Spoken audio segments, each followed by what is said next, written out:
한 남성이 이건 아닌 것 같다며 고개를 떨구고 실망한 듯 보입니다. 밖에서는 계속 이상한 양냄새가 난다며 여기를 빨리 나가고 싶다고만 하는데요. 그런데 갑자기 어머니의 움직임에 너무 놀라 입을 다물지 못하고 눈만 동그랗게 쳐다보고 어쩔 줄 몰라 하고 있습니다. 어떤 일이 있었는지 들려드리겠습니다. 영국의 제임스 씨로부터 제보받은 사연입니다. 안녕하세요. 저는 영국의 캔터베리의 제임스이며 나이는 31살입니다. 캔터베리는 잉글랜드 동남쪽에 위치한 도시로 유명 관광지로 잘 알려져 있으며 캔터베리 대성당은 성공의 교황교구의 중심지로서 세계문화유산으로 등재가 되어 있어 널리 알려져 있는 곳입니다. 저는 조만간 영국의 캔터베리 삶을 온전히 정리하고 한국에 자리 잡으려고 준비 중이랍니다. 제가 한국에서 살기로 결심한 이유는 사랑하는 저의 여동생 때문이에요. 제 목숨보다 더 소중한 여동생은 사실 제 친동생이 아니지만 친동생보다 더 뜨거운 가족입니다. 저희 아버지와 재혼한 한국인 새어머니의 친딸입니다. 제 친어머니는 제가 태어나고 얼마 지나지 않아 불의의 사고로 돌아가시고 갑작스럽게 아내를 떠나보낸 아버지는 술만 마시면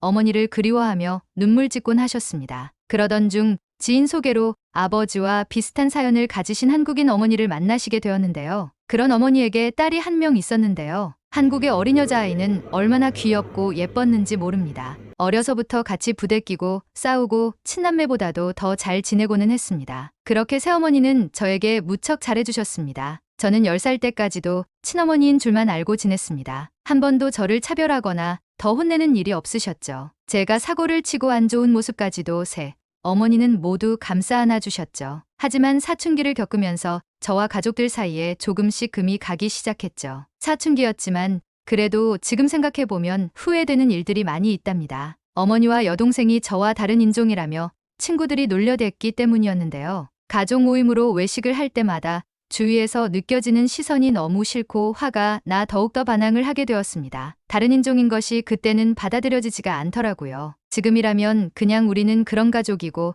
다른 누군가의 의견은 하나도 중요하지 않아라고 말할 수 있을 텐데요. 사람은 각자 중요한 가치를 지니고 살아가는 것인데 이것 또한 그때의 저는 들으려고 하지 않았던 것 같아요. 그렇게 사춘기가 지나고 부모님과 가족들의 사랑과 믿음에 저희 가족들 관계는 더욱더 단단해지는 느낌이 들었죠. 고등학교에 진학을 하게 되면서 집에서 멀리 떨어진 기숙사가 있는 고등학교에 입학을 하게 되었는데요. 사실 부모님은 멀리 떨어진 고등학교에 입학하는 것을 걱정하시면 반대하셨지만 저는 주변에서 보이는 동양인에 대한 시선이 싫어서 그런지 그런 주변 시선을 극복하기가 좀 어려웠습니다. 그래서인지 그 시선을 피하기 위한 도피처로 기숙사가 있는 고등학교에 진학하게 되었던 것이죠. 그렇게 도망가면 현실이 없어지는 것도 아닌데 말입니다. 반대하는 부모님의 마음을 돌리고 고등학교에 입학해 아무도 모르는 곳에서 제가 할 수 있는 것이라고는 공부밖에 없었습니다. 아무것도 신경 쓸 것이 없던 저는 오직 공부만 매진했고 좋은 대학에 입학해 이름만 대면 알만한 대기업에 취업하게 되었어요. 부모님은 정말 기뻐하셨어요. 그렇게 시간이 흐르고 해외에 출장 중이던 저에게 한 통의 전화가 왔죠.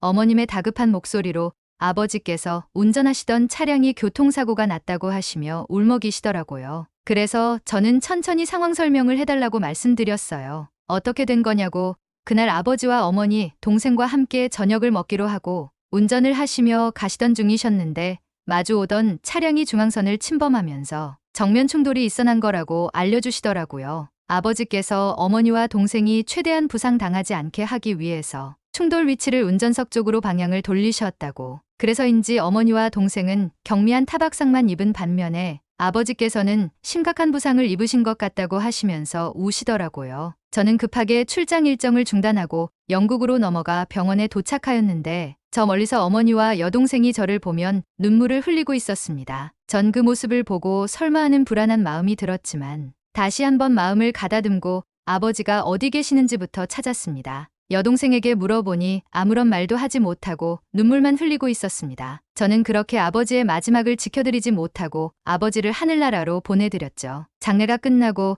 오랜만에 마주한 어머니의 얼굴은 너무 마르고 힘들어 보이셨어요. 그런데 그때 여동생이 악소리를 내며 허리를 잡고 주저앉더라고요. 저는 그 상황이 너무 놀라 주저앉은 동생을 일으켜 세워서 부축하고 있는데 어머니께서 교통사고 외상이 없다 보니 치료를 안 했는데 아버지 장례 치르고 긴장이 풀려서 아픈 것 같다고 하시더라고요. 그래도 그러면 안 되는 거라고 외상이 없어도 기본 검사는 해야 하는 것 아니냐며 제가 흥분하며 말을 했지만 아버지의 장례 중이니 조금만 미루자고 의견이 모아졌고 그렇게 하기로 하였습니다. 그래서 일단 동생을 부축해서 집으로 왔습니다. 그리고 장례가 끝나고 병원을 가기로 했죠. 병원을 방문해 엑스레이와 CT 진찰을 받는데 의사 선생님이 뼈에는 이상이 없다고 허리 근육이 많이 놀라고 또 피로가 많이 누적돼 있다고 하시면서 3주치 약을 처방해 주셨습니다. 그렇게 며칠이 지나고 저는 회사 업무차 다시 해외 출장을 가게 되었는데요. 3주 정도 시간이 흐르고 다시 집에 방문했는데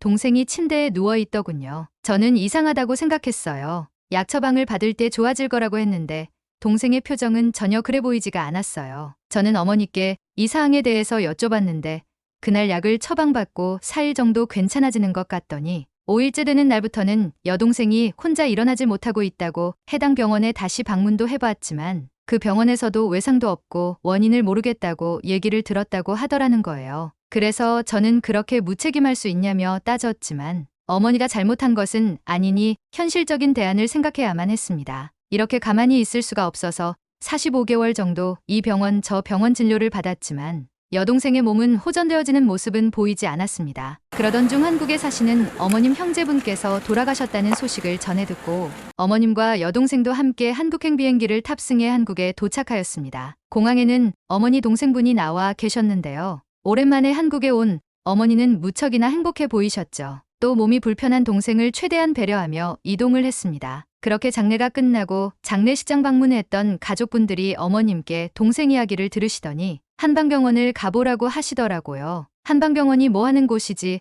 처음에는 너무 생소해서 어머님께 여쭤보니 젊었을 때 많이 다녀보셨다고 한국 전통적인 치료의학 병원이라고 하시더라고요. 그렇게 출국을 며칠 앞두고 숙소 주변에 있는 한방병원을 방문하였는데요. 다행히 어머님이 한국분이라 진료 예약은 어렵지 않게 받습니다. 의사 선생님의 진단은 영국과 비슷한 진단 결과를 얘기하시더라고요. 전 그래도 기대 좀 하고 온 건데 예상 밖이었습니다. 그렇게 진료를 보고 추가적으로 물리치료와 침치료가 있다고 하시더라고요. 처음 보는 치료 방법에 저는 조금 겁이 나더라고요. 동생은 치료를 위해 별도의 시술 장소로 이동해 그곳에서 약 2시간 정도 치료를 받고 나오더라고요. 그런데 너무 편한 표정으로 이제 괜찮다고 얘기를 하더라고요. 오랜만에 표정이 밝아진 동생이 알려준 사실에 저는 충격을 받지 않을 수 없었는데요. 몸의 이곳저곳에 기다란 쇠바늘을 꽂았다고 하는 거예요. 이것이 한국의 전통적인 치료 방법이며 많이 아프지 않았으니 걱정 말라며 저를 안심시켜주더라고요. 피도 나왔을 텐데